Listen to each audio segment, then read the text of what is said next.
எங்களுக்கு வேணாம் சார் விஜய் அண்ணா சார் அப்படியே சொல்றேன். எங்களுக்கு 2500 ரூபாய் இப்ப கொடு.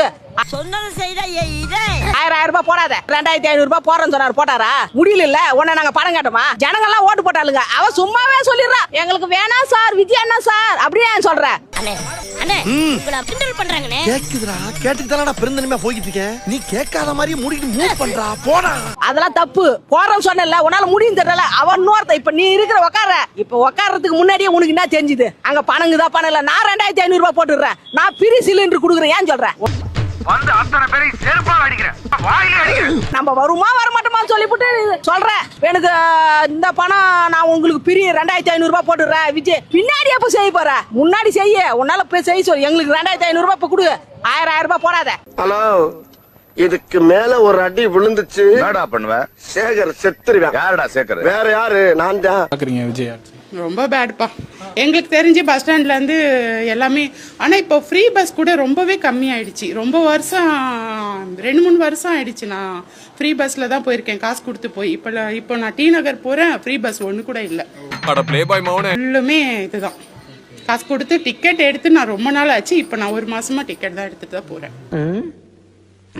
குற்றங்கள் அதிகமா நடக்குது. பெண்களுக்கு எதிரான வன்கொடுமை. எங்களுக்கு இப்போ குழந்தைங்களுக்கு பாதுகாப்பு இல்லாம இருக்குது. எங்களுக்கு அவர் பாதுகாப்பு கொடுத்த மாதிரி இவங்க பாதுகாப்பு கொடுக்கல எங்களுக்கு. ஏடா அறிவு கட்ட முண்டா, பண்ணாட பரதேசி, சோறு திங்கிறியா வேற ஏதாவது திங்கிறியாடா? சிங்கப்பெண் படையின்னு ஒரு பாதுகாப்பு படை உருவாக்கி இருக்காங்களே, அது எதுவும் பயனுள்ளதா இருக்கா? அதெல்லாம் வரலையே எங்களுக்கு.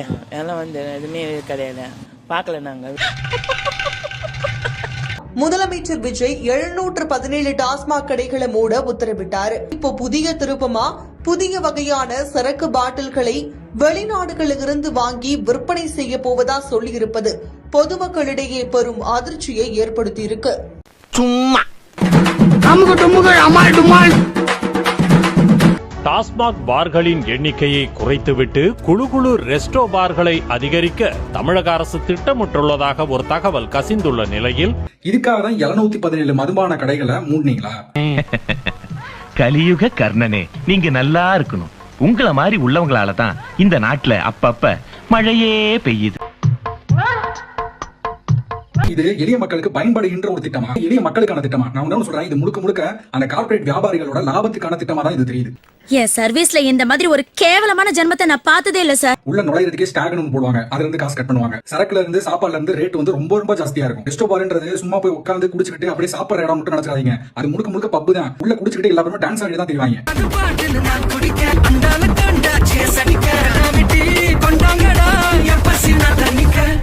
40 குடும்பம் இருக்கு. 40 குடும்பத்தை எங்களை மருந்து கொண்டுட்டு நீங்க வந்து இடிச்சிட்டு போங்க. எங்களால முடியும். எங்களால வேற எங்களுக்கு இடம் கிடையாது. வந்து கள்ளக்குறிச்சி மாவட்டம், சின்னசாலை வட்டம், திமாபுரம் கிராமம். நாங்க வந்து 85, 86 வந்து இந்திரா குடிப்பு திட்டத்துக்கு எல்லாம் எங்களுக்கு அரசாங்கம் கட்டி கொடுத்தாங்க. நாங்களா எதுவும் கோயில் மனத்தை ஆக்கிரமிப்பு பண்ண கிடையாது. எங்களுக்கு அரசாங்கம் தான் கட்டி கொடுத்தாங்க. இப்போ வந்து திடீர்னு 45 வருஷமா நாங்க குடியிருக்கிறோம். இப்போ திடீர்னு இருக்குன்னு சொன்னா நாங்க எங்க போவோம்? நாங்க என்ன பண்ணுவோம்? நாங்க அரசு நிலத்தில் வீடு கட்டி வருடக்கணக்கில் சட்டப்பூர்வமான மின் இணைப்பு, வீட்டு வரி போன்ற ஆவணங்களுடன் ஆக்கிரமித்துள்ள அனைவருக்கும் பட்டா முறைப்படுத்துதல். இந்த கதையெல்லாம் என்னிடத்தில் விடாதே கபோதி, போட்டு விடுதே.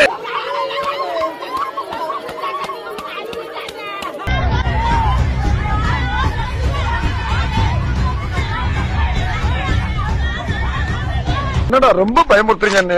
என்ன பண்ணிருக்காரு? பண்ணத பேர் மாத்திட்டே வராரு, போட்டோஸ் மாத்திட்டே வராரு. வேற என்ன பண்ணிருக்காரு? அவனை மாட்டாடா என் பம்பர கட்ட மண்டையா. 40 நாள்ல என்ன பண்ணிருக்காரு அவரு? எங்களுக்கு தெரிஞ்சு எதுவும் பண்ணல.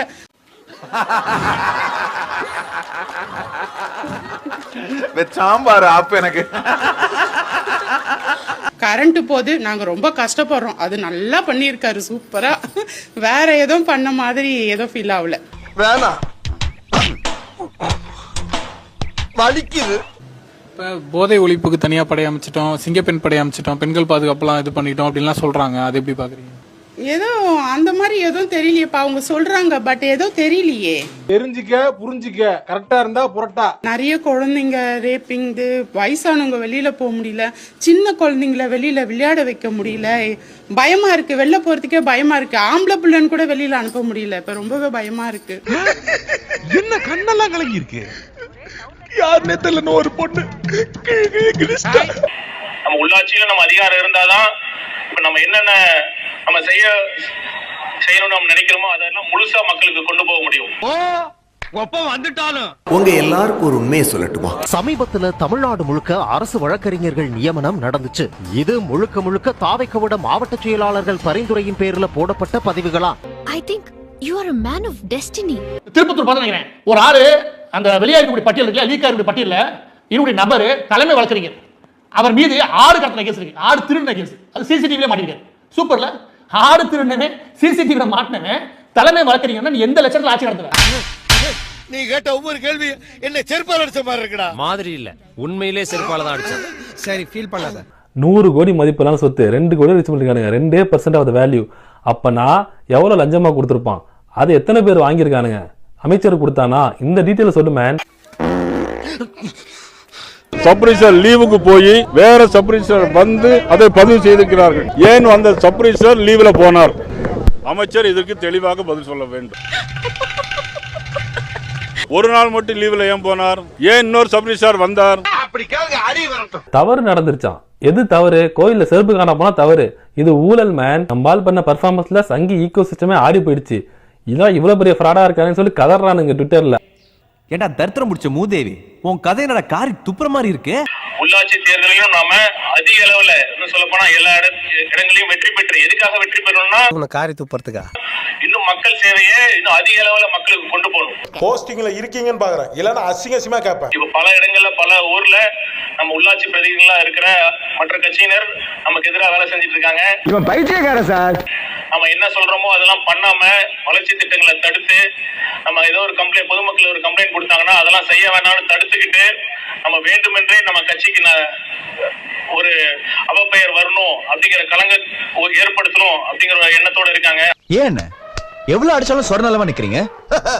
தம்பி போங்க தம்பி, ஊருக்குள்ள போய் காட்டு பாருங்க. நாங்க அடி வாங்காத ஏரியாவே கிடையாது. எவ்வளவு அடி வாங்கினாலும் சத்தமே வராது, ஓடுனது கிடையாது. வரப்போது உள்ளாட்சி தேர்தலாம் வரப்போது, நம்ம எப்படி உழைச்சோமோ அதே மாதிரி நம்ம நிர்வாகிகள் எல்லாம் இன்னும் உழைத்து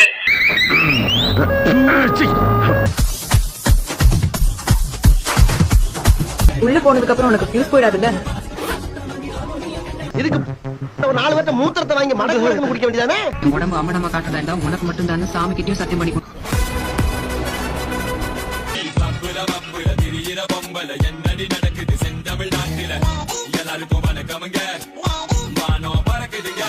நம்ம இந்த பொது தேர்தலில் எந்த அளவிற்கு உழைத்தோமோ அதே அளவிற்கு, இன்னும் சொல்ல போனா அதை விட ஒரு படி அதிகமாக உழைத்து பெருவாரியான இடங்களில் நம்ம உள்ளாட்சி தேர்தலில் வெற்றி பெறணும்.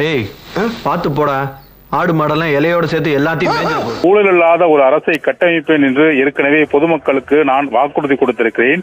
ஏதேனும் எங்கேனும் சிறிய ஊழல் என்று என் காதில் விழுந்தாலோ தகவல் தெரிவிக்கப்பட்டாலோ அவர்கள் உடனடியாக பதவி விட்டு நீக்கப்படுவார்கள் என்றும் மொத்தமாக அமைச்சர்கள் முதல் அதிகாரிகள் அனைவருக்கும் எச்சரிக்கை விடும்படி இதை கூறியிருக்கிறார். இது என்ன பிரமாதம்? இதை விட பெசலைட் ஒண்ணு இருக்கு. அந்த லஞ்சம் வாங்கின அந்த தாவேக்காவை சார்ந்த நபர் கம்பி எண்ணி கொண்டிருக்கிறார். எங்க ஜெயில கம்பி எண்ணிட்டு இருக்காரு.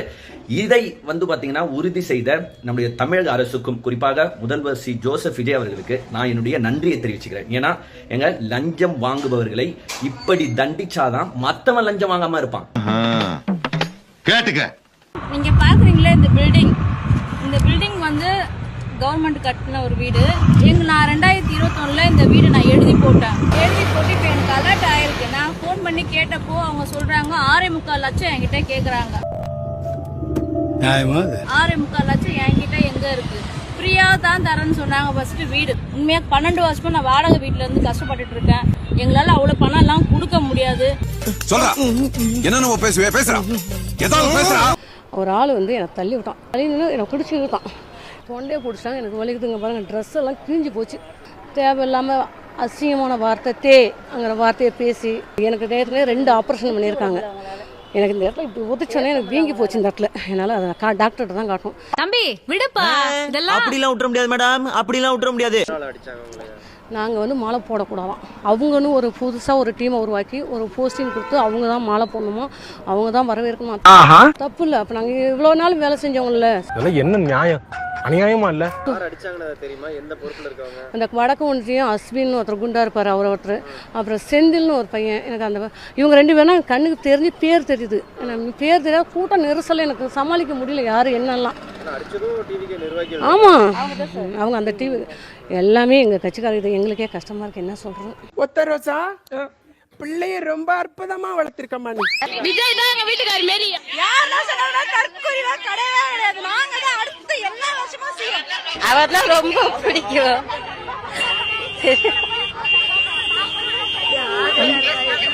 பால் குடுக்குற குழந்தைய கூட வீட்ல விட்டு வந்திருக்கேன். பாத்துக்கிட்டே இருக்கலாம் போல இருக்கு.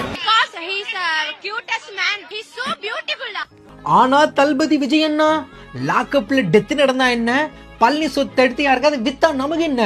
இந்த மாதிரி தீவிர தற்குறி ரசிகர்கள் இருக்கிற வரைக்கும் தமிழ்நாட்டுல உங்களை யாரும் அசைச்சிக்க முடியாது. அம்மா நீங்க இப்படி பண்றீங்களம்மா. இந்த வீடியோ உங்களுக்கு பிடிச்சிருந்தா கண்டிப்பா லைக் பண்ண மறக்காதீங்க. அப்படியே உங்க நண்பர்களுக்கும் ஷேர் பண்ணுங்க. நீங்க பண்ற ஒவ்வொரு லைக்கும் தான் இந்த வீடியோவை மற்ற நண்பர்களுக்கும் கொண்டு போய் சேர்க்கும். மறக்காம சப்ஸ்கிரைப் பண்ணுங்க. உங்க கருத்துக்களையும் கமெண்ட் பாக்ஸ்ல பதிவு பண்ணுங்க.